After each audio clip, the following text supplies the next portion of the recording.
Hi, everybody.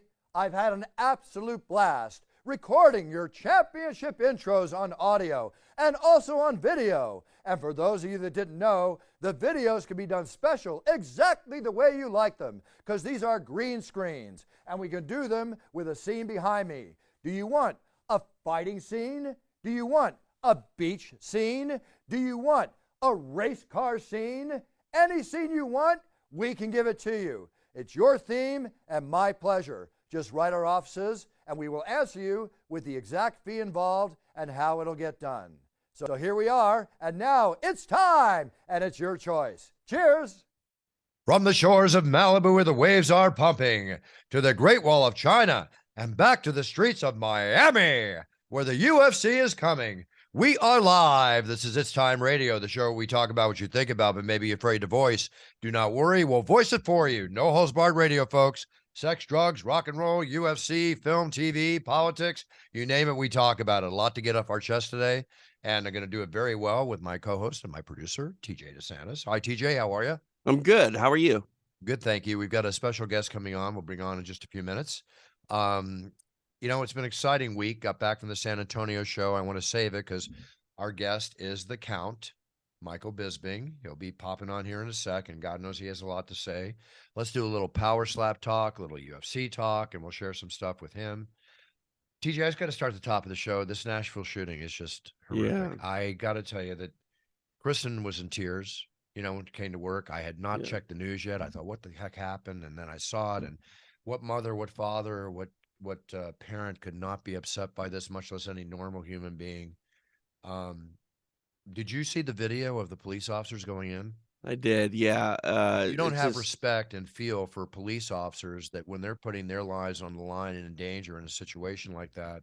And Brian, you know, my brother, who's ex-SWAT and retired police officer, this is an example of fine police work in a horrific situation. Yeah. I mean, I hate to say this, but police officers in those situations, I mean, they're almost in more danger than soldiers in war. You know, honestly, like the idea of having to go after an active shooter with so many unknown elements involved, it's really terrifying. Yeah, you know, it's just like when they're going through the door, you know, you don't know where the shooter's going to be, where they're going to come at you. I mean, it's just right. It's danger, but you know, they got there. I'm sorry to say that 4 children and 2 adults died. But they took this piece of shit out, and you know, and that's thank God for that. What's hard about it too, Bruce, is like the people that, you know, go that hard to this level where they, you know, act upon these impulses to harm random people. I mean, more often than not, they do end up, you know, perishing throughout that, and that's what's scary too. They have this mindset where they just don't care anymore, and they want to take out as many people as possible. And it's just like, I don't know what drives you to that. You know, we could talk all day about that until we're blue in the face, but it's just like, again, mad respect to those that go out there and put their lives on the line, because it's a scary world. Yeah, and I apologize for starting off on a negative thing, but this is something we all have to be confronted with. But you know what is the other story of the coin is that they want to catch him alive, so they know what made him do it. But even the answer though is not going to really bring much peace. You know what I mean? Like the parents of the children that, you know, were you know, tragically murdered, they're not going to hear a response from someone that goes like, oh, it's not going to give them any peace of mind.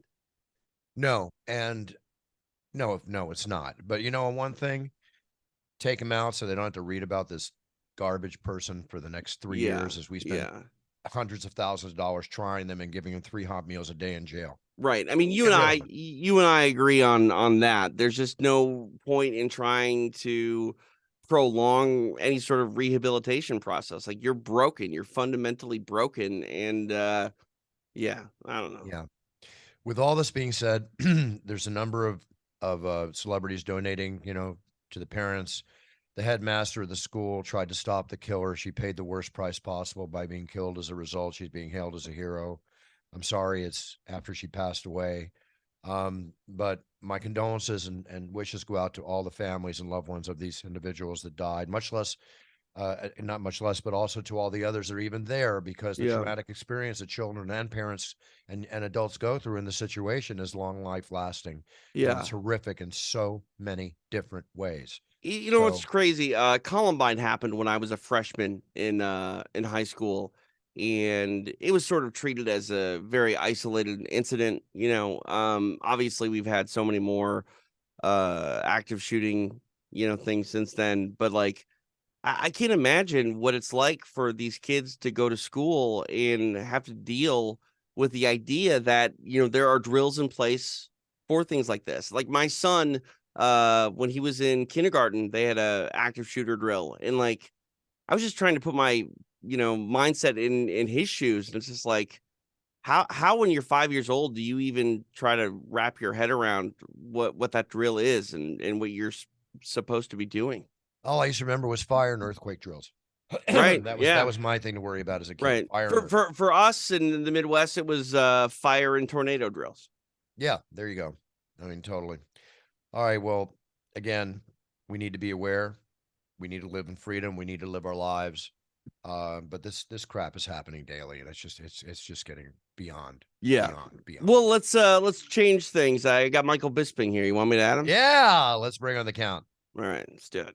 Michael, we just touched on the fact of the horrific shooting in Nashville. We've talked all we can about it, but as a parent, I'm sure it's just devastating to see what happened.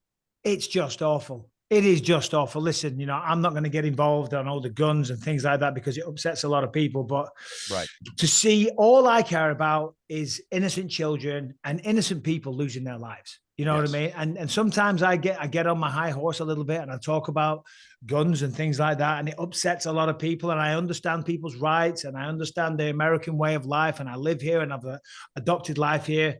But I can't help but feel so sad, sick to my stomach, and just my heart aches with misery and sadness because it's just bloody awful. And I just hate to see that. If that makes me a bloody left-wing piece of garbage, then so be it, because I don't want to see innocent people losing their lives. That's it. Absolutely. And you come from a country that does not allow the possession of guns, if I'm not mistaken, right? In England. Yeah. No, that's absolutely right. Now, listen, I understand there's different lives and different cultures, and I'm respectful of that, and people say, oh, well, there's plenty of people in the UK that are victims of knife crime. And you're absolutely right. Of course, I never sit there and say that England or whatever country is better than America. That's not what I'm saying. No, I'm just always saying that, this is a tragedy. And between all the intelligent people that live here in this country and the people that are running it, maybe there's a better way of doing things. Maybe mental health screening, maybe a little bit, I don't see a world where somebody needs to own an AK-47, but still, yeah. I'm upsetting a lot of people right now. See, you know what? That's what's crazy. Go ahead, Bruce. Sorry. I'll upset him with you, Michael. It's no secret to the show that I'm a huge gun collector, historical weapon collector. I have a very large collection in vaults and everything else. Otherwise, I have my protection weapons, and I have an assault weapon. But I'm the first one to say that they should be banned and not for citizens to have. They're military weapons. I would hand mine in a heartbeat. All you need is a good Glock, a 12-gauge shotgun, and your house is protected. Well, we've talked a lot about this, Bruce, over the years, and this is what I don't understand. And I think, Michael, you're hitting on it, is the idea that common sense is really what needs to come, to the forefront here. I don't know why anybody needs to have a high-powered weapon that is solely designed for killing massive amount of things in a short period of time. It just doesn't make sense to me. And if they tell me it's for hunting, then we have a whole nother problem conversation that I will have. It's literally illegal to go hunting with the AK-47. You can't own one of those. Is it really? Guns. Yeah. Is it? I did not know that. Yeah, you can have a rifle, and there are certain amounts of limits to like what ammunition you can use. Like so where I'm from in Minnesota, when you go duck hunting, you have to put a plug in your shotgun, so you can't have more than 3 shells in it. So you can only shoot 3 times before having to reload. Like there are all sorts of rules that make it so you can't just go out there and go crazy.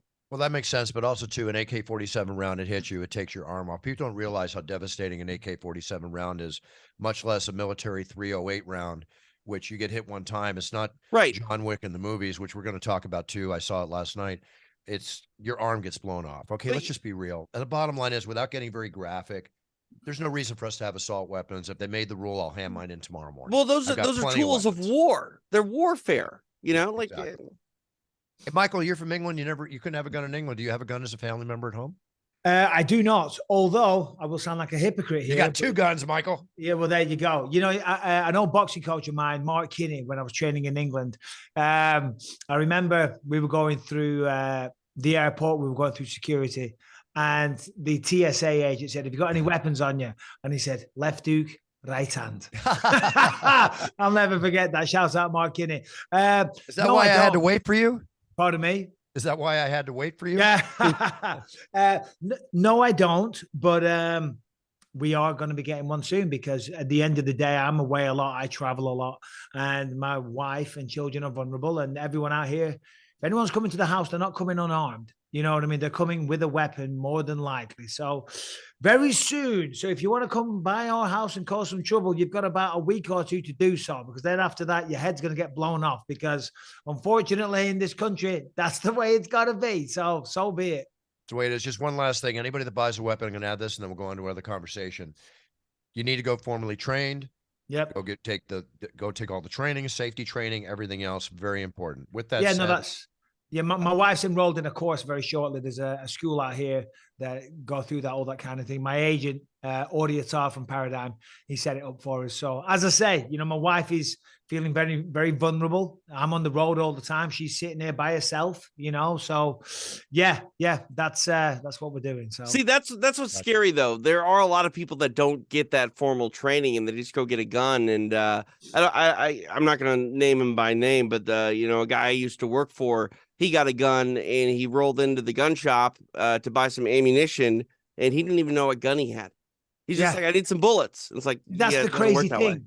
And that's what I'm talking about, you know, a little bit more screening, a little bit more tuition, you know. Right. To drive a car, you have to learn how to drive a car. Yeah. One would assume to have a weapon that is capable of killing many, many people, you would have to learn how to use said weapon. But still, nobody wants to hear an Englishman sitting here and going on about gun laws, because I don't know a gun from a Yorkshire pudding. So I'll leave that one there. No offense. And I don't know a Yorkshire pudding from a gun. So Yorkshire pudding is one of the best things you'll ever taste in your life. I know. I've had it. I'm kidding. I've had it. No, what is it? I don't know what that is. Tell me. So when you have a traditional roast beef dinner, if my wife was there, she'd tell you. So it's goose fat and flour and eggs kind of mixed up. You get the goose fat really, really hot. Then you put it in like a baking tray and it rises up. You have it with beef and gravy and potatoes, vegetables.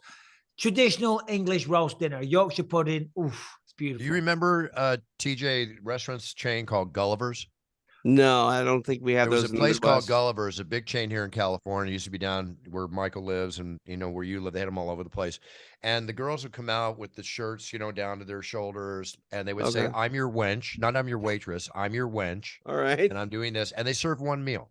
It was prime rib, green spinach, one other item I forget, and Yorkshire pudding for Yorkshire pudding. It sounds amazing. It was just I'm one gonna say, meal, sounds like my kind they of were place. packed.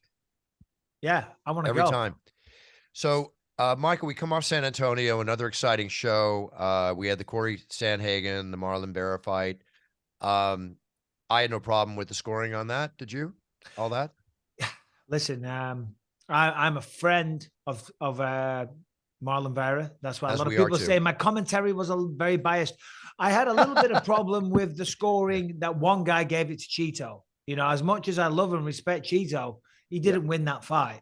You know, that's my only issue, that it was a split decision. It should have been a unanimous decision. I'm not trying to add insult to injury to Cheeto. He's a friend of mine.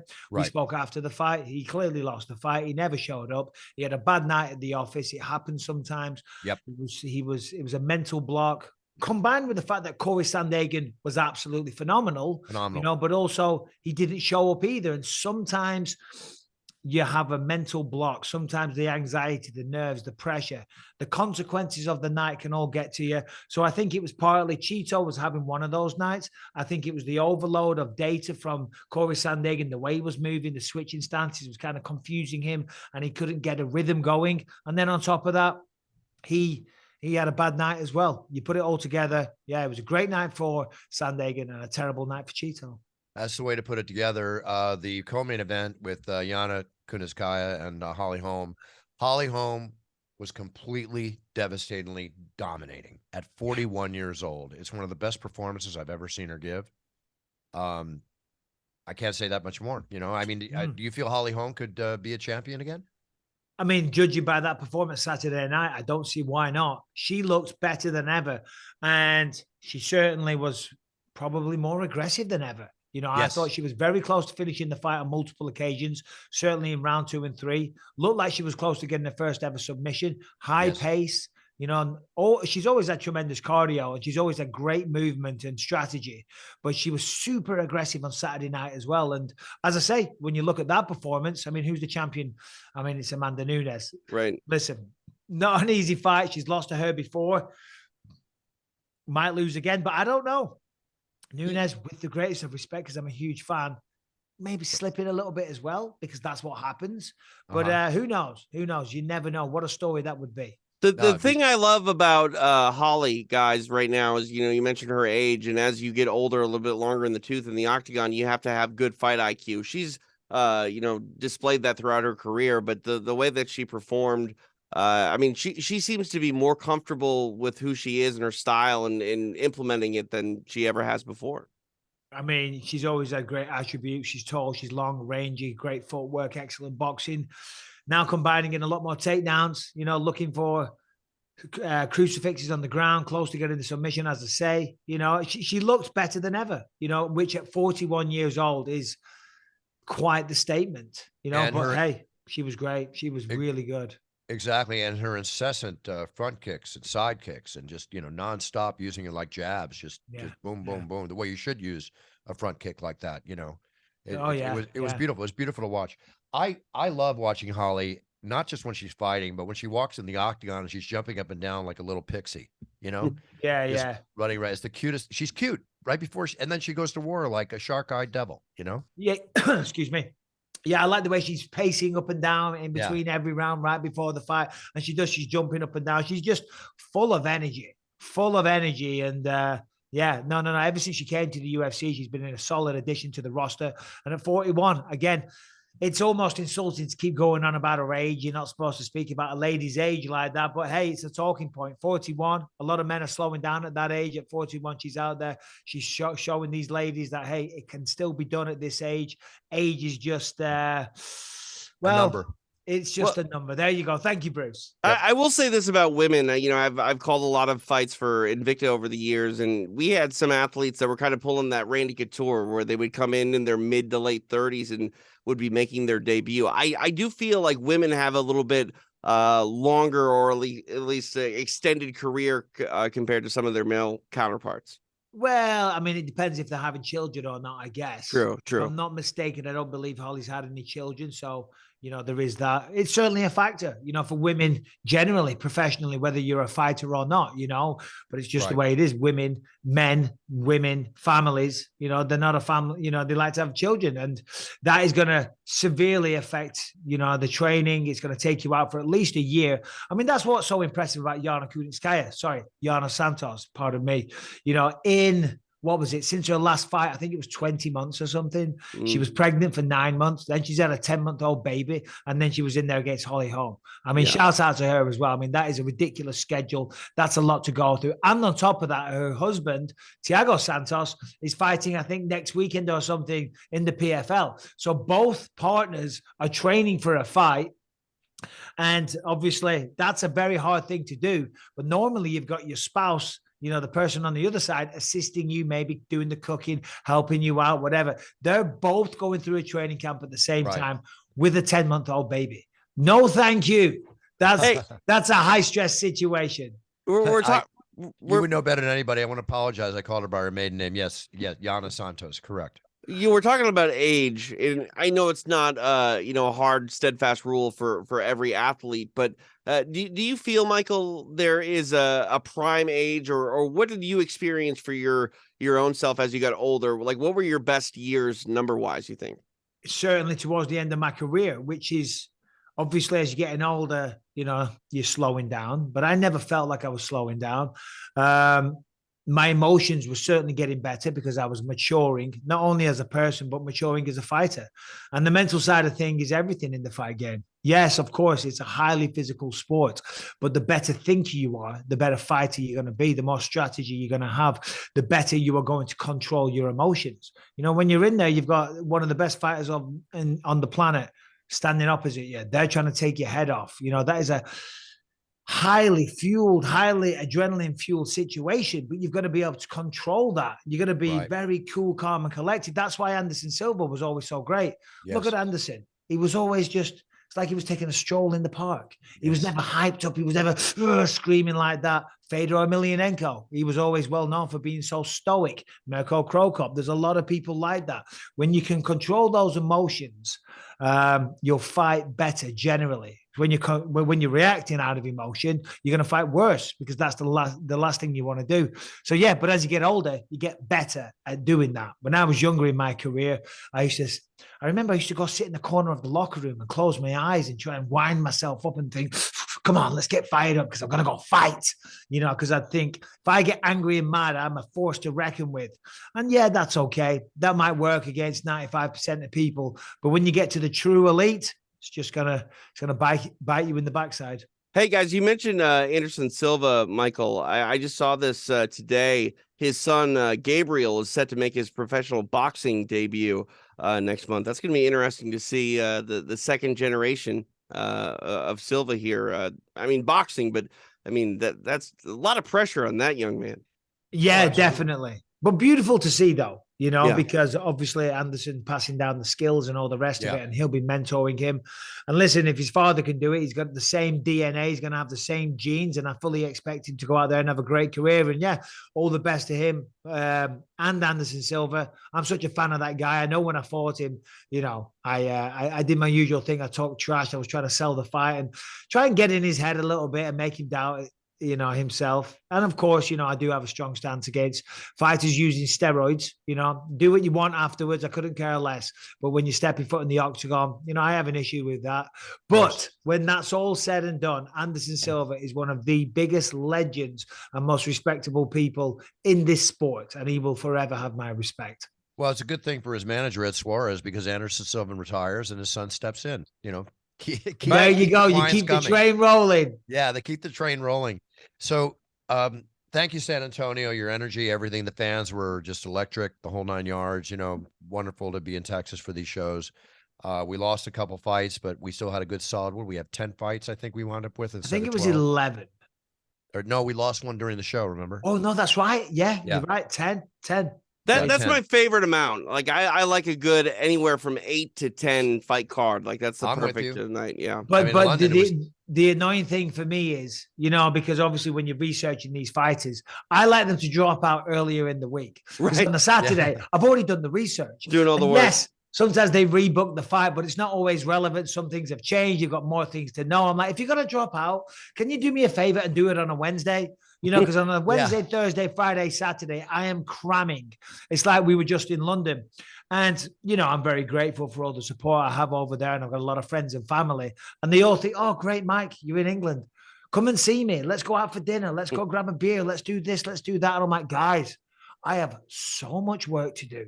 This is not a vacation. I land on the Wednesday. I leave early Sunday morning, and I've got a lot of work to do. I've got to do fighter meetings, got to do the weighing show, BT Sport obligations and stuff like that. There's my dad, there's aunties and uncles, there's friends, there's people. I'm like, guys, I will be sitting in my hotel room on my own, looking at articles, their Instagram profiles, just researching these fighters, you know. So don't be offended if I ignored your calls. You know, it's another thing that sort of bums me out when I call fights is you'll do all that research, Mike, and then maybe the fight happens and it's over in like 30 seconds. It's like, dang, I didn't even get to, you know, fire off all this prep work, you know? That's the equivalent of me announcing a fight, getting back to my seat, just sitting down or almost sitting down. I look up and there was a knockout. Right. Yeah. Jorge Masvidal versus Ben Askren. You just sit down. He's like, whoa, I'm back in there again. Back in there again, which my job as far as the preparation, I have a lot of preparation, but nowhere near what you guys go through, much less in London when you had 15 fights versus 11 fights, eventually 10 here. And it's like, I'll ask John Anik and even you, Mike, to go out to dinner on a Friday night. Forget it. You guys can't. You're busy working.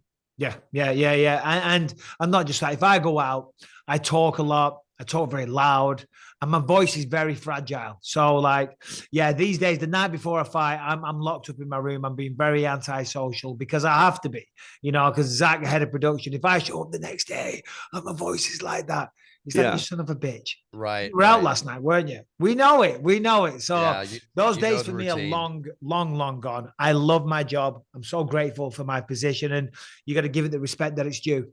Well, let's talk about your job. Your job is, as we just discussed, you do a great job. There's no question. Thank you. I read these things about people talking about bias and all this kind of stuff, and I'm sorry. I get a giggle, because I know what goes into your job. I just get a giggle. They don't know what you have to do.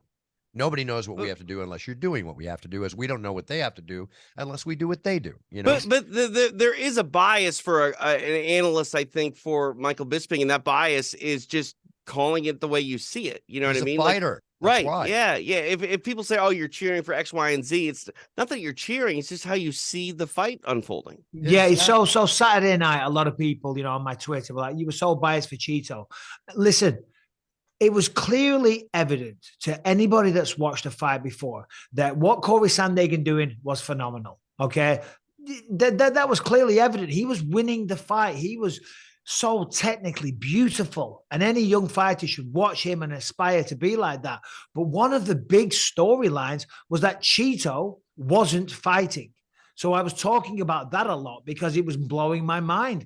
Yes, I know Cheeto, but so what? I can separate the fact that for this 15, 25-minute period, we're not friends. It's two professionals and I'm calling their fights. Yeah, I was talking about Cheeto because he wasn't showing up. And it's like, Is this the round that he's going to start fighting? What is he doing? Why is he waiting so long? That was a big... excuse me, a storyline in the fight with Kamaru Usman and Leon Edwards, close fight, but Leon was winning. Justin Gagey came out and said, Bisping was biased.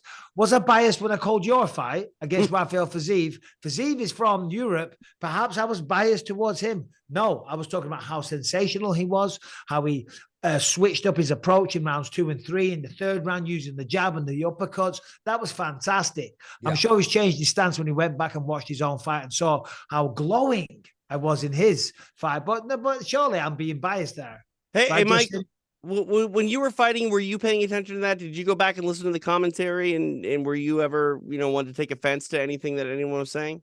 I don't think I did. Yeah, nah, not really. The only time sometimes like that was obviously in the later days. We had Fox Sports with the pre-shows on and things, and I'd be in the room, and one of the other fighters that was on the panel doing the job that I typically do when I'm not fighting, we have to make picks, and I see, I can't remember who it was picking against me. There was one fight in particular. I forget who it was, and genuinely I do. And they picked against me, and I took that personally, which I shouldn't have done. We have to make a judgment call. We have to say who we think is going to win, and that's fair enough. That is a difficult thing to do because you're going to offend one of the parties. There's only two fighters there. Right. You're going to pick one. You're going to offend the other, and the other one's going to be your best friend. But that's why that's the job. And it's different too. It's not like a game. It's a fight. Like if you pick against someone's like basketball team or football team, those athletes aren't going to take too much offense to it. But when you are predicting someone to get knocked out, it's a one-on-one sport. Yeah. Oh yeah. How do you think they lose? Oh, they're going to get knocked out in the first round. And you're like, what? Oh, I'm going to show you. And I'll be having a word with you when I catch up. But that was a long time ago. That was the 2015 fighter, Michael Bisping, not the 2023 pussy that a lot of people call me.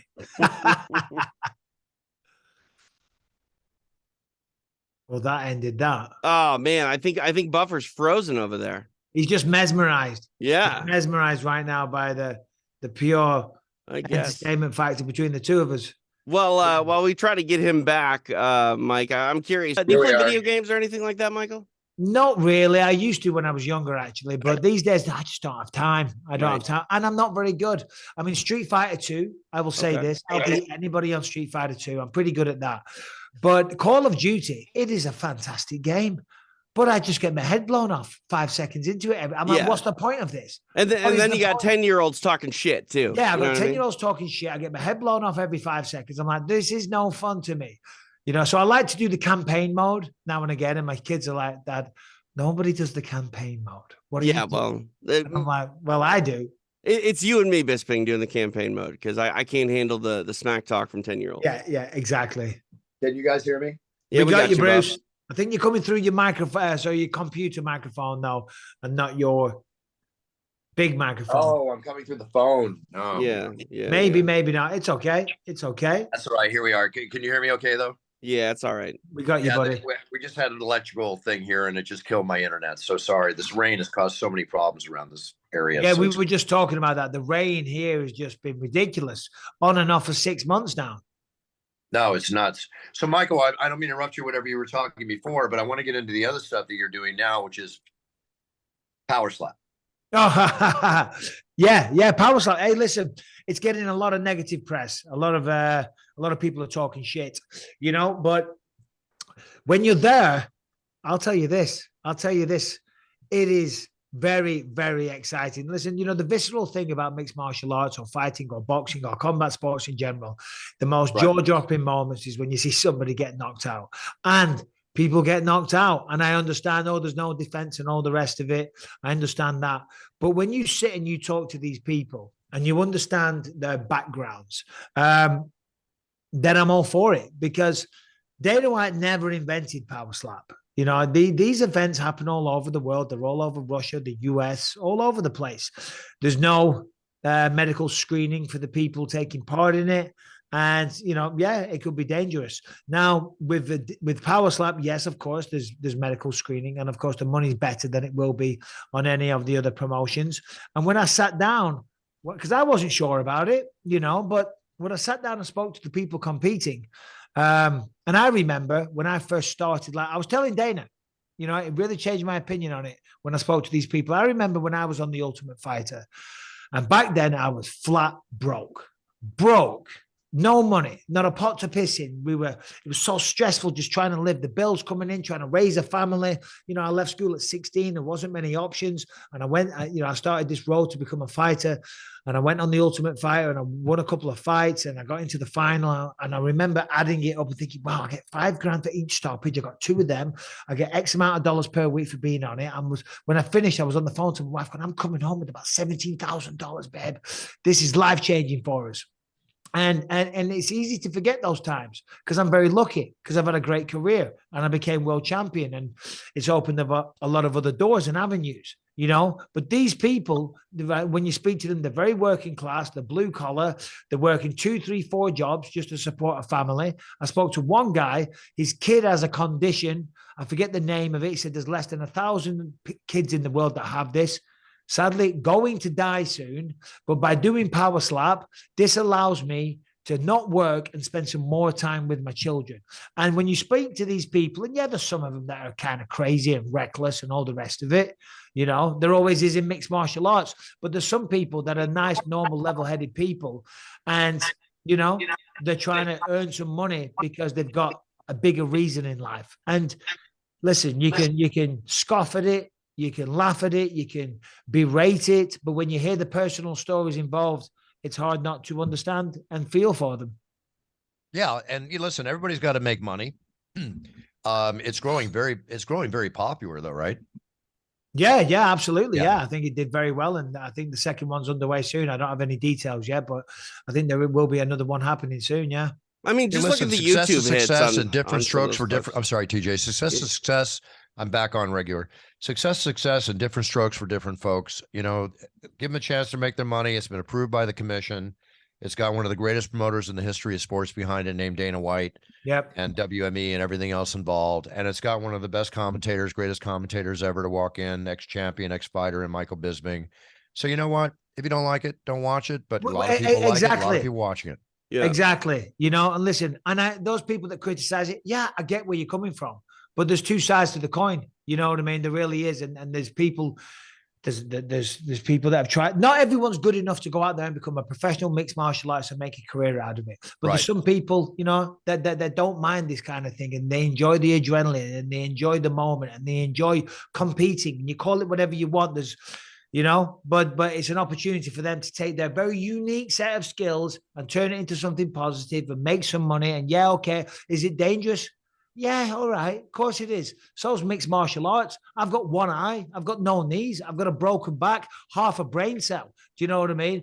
But I left school at 16 years old with no future whatsoever. I was getting a lot of trouble with the law. I went to prison, and now I'm sitting here and I'm living in a nice house in Orange County, and life is great, right? And there's a potential for some of these people to do a similar thing with this. So you can't hate on it. Horses for courses. And as you said, Bruce, it's perfect. If you don't like it, don't watch. Yeah, don't watch. There's a lot of people that do watch it and do like it. Well, I think we live in a time where like hardcore MMA fans feel like they have to consume everything, even if it's not MMA. If the UFC or Dana White is doing something, they feel like they have to watch it. But like at this point, you're right. And Dana has said it too. You know, if you think a UFC card isn't up to snuff, don't watch it. You know, there's offerings week in and week out. And you know, just and let me tell you this, there's still mixed martial arts has come so far. Right. Yeah. And I'm not saying that, listen, mixed martial arts is a beautiful sport and power slap is, you know, it's very basic. Okay. But look at how the reception was for mixed martial arts when it first came around. You know, human cockfighting, it was banned. Right. It wasn't even allowed on cable TV. And the reality is, you know, there's still a lot of people that feel like that. You know, I was on this movie last year, as I said before, and one of the guys, and he's become a lifelong friend of mine, huge boxing fan. And the first night we went out to dinner and we got to know each other, shout out Luca Pasqualino. He was saying, you know, well, once we had a couple of drinks and we got to know each other a little better and we got talking. He was like, Mike, I'm a massive boxing fan, but I can't stand mixed martial arts. He said, I just don't get it. I don't like it. Somebody gets knocked down and they follow them down to the ground. I just don't see the beauty in that, Mike. And we had a long, healthy, respectable discussion. I'm like, mate, what are you talking about? Boxing is so dangerous. There's still 8 to 15 deaths per year, and there's a higher chance of brain damage and all the rest of it. So there's always going to be critics to everything. There's still critics to mixed martial arts. And yeah, the mixed martial arts critics are now criticizing power slap. Well, there's a lot of people that criticize mixed martial arts. So who's right and who's wrong? Who cares? Don't like it, don't watch, stick it up your ass. Cheers. That's the way to say it right there. Totally. Michael, okay, power slap, onward, upward. UFC, rocket ship upward, all that goes with it. John Wick 4. Yeah. I just took my boys to see it last night. And 2 hours and 40 minutes of nonstop romping, over the top, way over the top versus John Wick 1, 2, and 3. Amazing how they do these scenes. You know that the average scene, that a fight scene in John Wick that could take 3 minutes on film probably takes 3 weeks to film, right? Yep. You know that all goes into that. I can't say enough how enjoyable, if you just want to see mayhem and see the bad guys get their due. 2 things. I think they should call John Wick a superhero because he gets stabbed and shot, falling 2 stories, hitting his body on pillars coming out of the building, landing, getting up, beating up every bad guy, headshotting everybody he shoots at while 10 guys are shooting at him, just like Arnold Schwarzenegger, you know, slowly rumbling through the jungle, and he's got 20 Sandinistas behind him spraying him with AK-47s, but nobody. Let me ask you this real quick. I'm sorry to interrupt. A 100-pound woman probably hits him and knocks him flying across the room because women are so badass and they can do anything. Right. Exactly. But thoroughly enjoyable. A lot of dramatic license. It is what it is. But if you want to see the bad guys get their just due, the second thing I want to say is Scott Adkins. Yeah. And that you work with. He's in the movie. He plays one of the lead heavies. Looked like he put on a little weight for this because he's normally so trim. Yeah, no, he is. And I haven't spoken to him about it because we are good friends. I think it was just like a fat suit. Was that what it was? Yeah. I think he was wearing a fat suit because I saw some clips on his Instagram, and yeah, he looks big in it. But yeah, I think he's wearing a fat suit because at the premiere he looked tip top again. So I think it's just prosthetics. They did a very good job in that.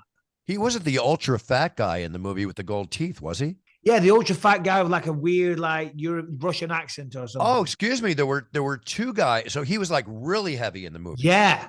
Oh, that was him. Okay, the makeup they did for him, the teeth, because when that 300, he was like a 300-pound heavy. He was the bad guy that came after him. They had a big fight scene. I misinterpreted from another guy I saw that was more facially like him. Okay, that makes it clear. So I haven't seen the film yet.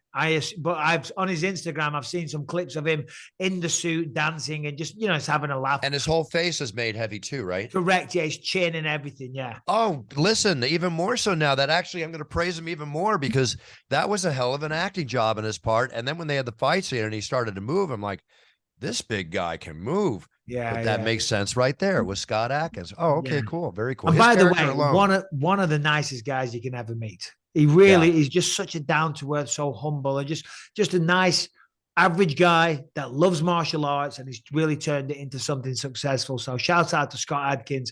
But I'm going to say this, and I'm ashamed. I haven't seen any of the John Wick films. I haven't seen a single one. You mentioned that to me when we were in the airport. You mentioned that to me in the airport. You hadn't seen any of them. You got to watch 1 through 3 before you. I know. It's my wife. She won't watch movies like that.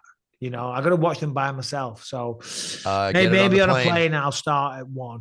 Get it on the plane or download it to your thing. They're thoroughly enjoyable. Keanu Reeves at 58 years old does a great job. That's crazy to think he's that old. It's 58. Crazy. It's crazy. Yeah. No, he's so talented. I know. Everyone says it's fantastic. I have got to watch it. Yeah. That's really wild.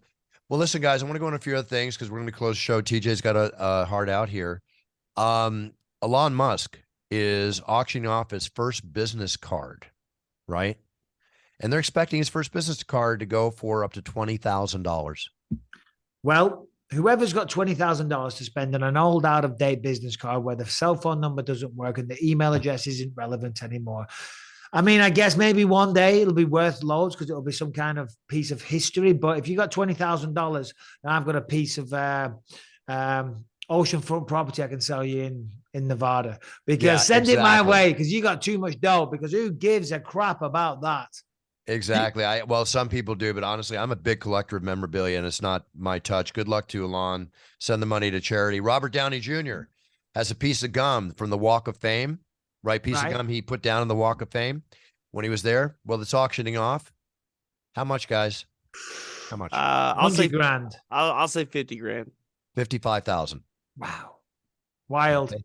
Wild. And one last thing, I love these kind of stories. A dusty painting was hidden behind a door, rather a wall. They were cleaning out this wall. It turned out to be what they call a Bruegel, a 17th century painting by Peter Bruegel. Wow. And that painting will fetch about $900,000. Wow. That's amazing that it didn't deteriorate. I know. It's unbelievable. Yeah. See, that's cool. That's really cool. I like stuff like that because I love those kind of stories.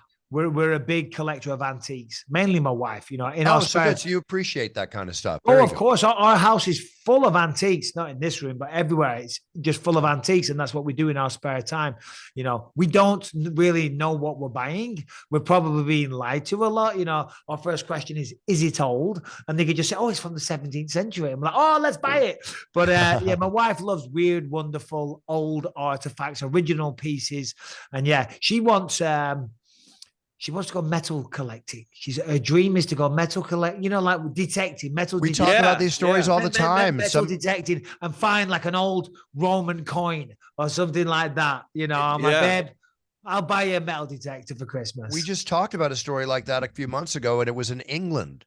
Right, yeah. Detectors, they found the coins. Another one found this huge piece of like 17th, 16th century jewelry worth hundreds of thousands. Yeah, that's right. No, I think we saw it, and that's what spurred that conversation. She's like, I want to do that. I'm like, right, babe, don't worry. I got you. What's crazy about Europe and the metal detectors over there, you're like liable to find some, unexploded ordnance from all the wars over there. It happens. Years. Yeah. It happens. Yeah, no, it does. It does. Yeah. Be careful what you wish for. Well, speaking of unexploded ordnance, Jimmy Garoppolo, with the Raiders, Las Vegas Raiders, he was just offered free sex for life from the Las Vegas brothel workers. There you go. There's an offer you can't refuse. I mean, his wife, if he's married, might not appreciate that. But hey, listen, come on. The perks of the job. You know what? It's called promotion for the brothel. That's all. Yeah, of course. How to get your name on TMZ. So, Michael, I know, and I appreciate your enjoyment and liking of my It's Time cologne and the picture and everything. We just got last week. We're the fastest selling cologne on Amazon. Wow, that is Very impressive. Congrats, Bruce. Yeah, Well done. Amazon and Walmart's. It's all good. I want to show you one more thing as I show. This is all about you. This is my new Puncher's single. chance. Well, yes, Puncher's Chance, but this is the new Puncher's Chance, which is the single barrel 105 proof version. How do you like this label? The Undisputed. Oh, that's nice. The Undisputed. There you go. I like that. Great packaging. Like that? Love it. Yeah, Love this it. is in. So what's the Venmo's difference? With it being Undisputed, what's the difference? Well, this is a single barrel version, right? There's a certain way to make the bourbon. Okay. And my original is 90 proof. This is 105 proof. Oh. And it has a totally different, lovely aftertaste. Okay. Really, really good. This will, unlike my reserve versions where I only have a couple thousand cases, they're all sold out. This will be readily available, just like the original Puncher's Chance, and it's already getting into stores all over. You can just go to puncherschancebourbon.com. Anybody out there, if they want to have one delivered to the house. Otherwise, check your Bevmo stores. I'll be in Miami next week on Friday doing appearances in Miami, but that's enough shilling for me. Michael, is there anything that you want to bring up? Yeah, not really. Not really. I mean, as you can see on what says, Believe You Me. Check out the podcast, Believe You Me. Other than that, I will see you where I see you. Bruce, TJ, always a pleasure talking to you guys. And Thanks, Michael. thanks for having me. And I'll see you soon. Absolutely. Michael. Everybody tune into Michael Bisping's podcast too, not just this one. You got a very popular podcast. You do a great job, Michael. Thank you very much.